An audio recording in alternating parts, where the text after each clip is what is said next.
네, 안녕하십니까. 녹색정의당 대변인 김민정입니다.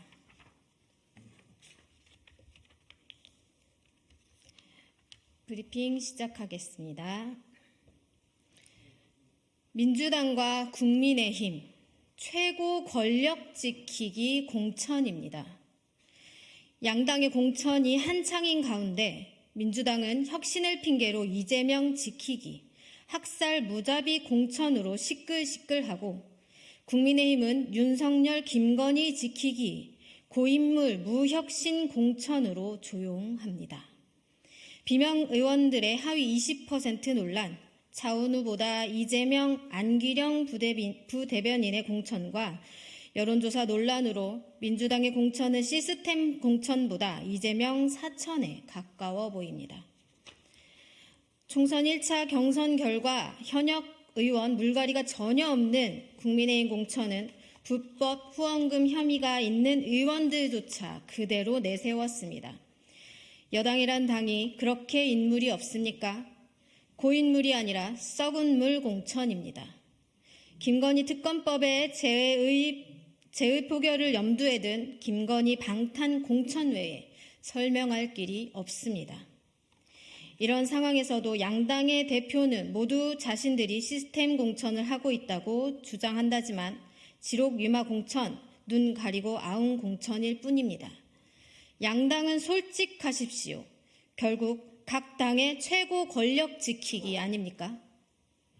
국민들은 극단적 대결 정치를 청산하고 점점 더 어려워지는 민생과 갈수록 심화하는 기후위기에 대응할 수 있는 정당을 찾기 위해 지켜보고 있습니다.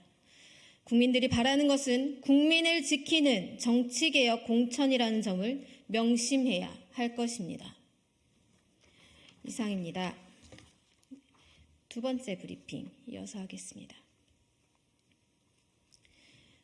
취약계층 지원 예산 1조나 안 쓴 자린고비 정부입니다.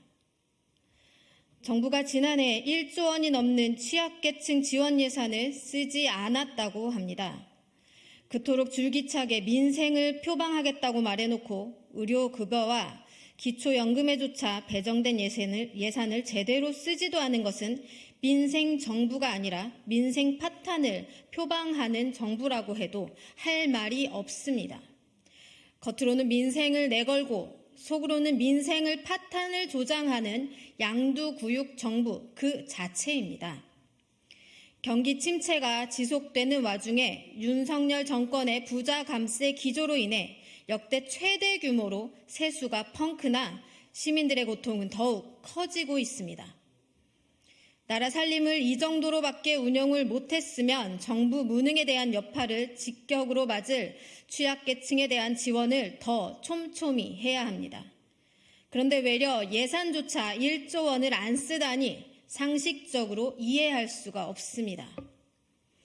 부자에게는 세금을 깎아주고 서민에겐 쓸 돈조차 제대로 안 쓰고 돈을 아끼는 자린고비 행태라니 한 나라의 재정 기조라고는 믿을 수 없는 수준입니다.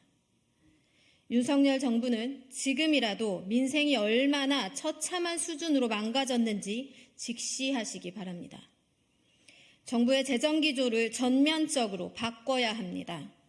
나라 경제의 가장 근본을 바치고 있는 민생이 어떠한지, 어떻게 실질적으로 지원할 것인지 처음부터 다시 고민하고 실천에 나서야 할 것입니다.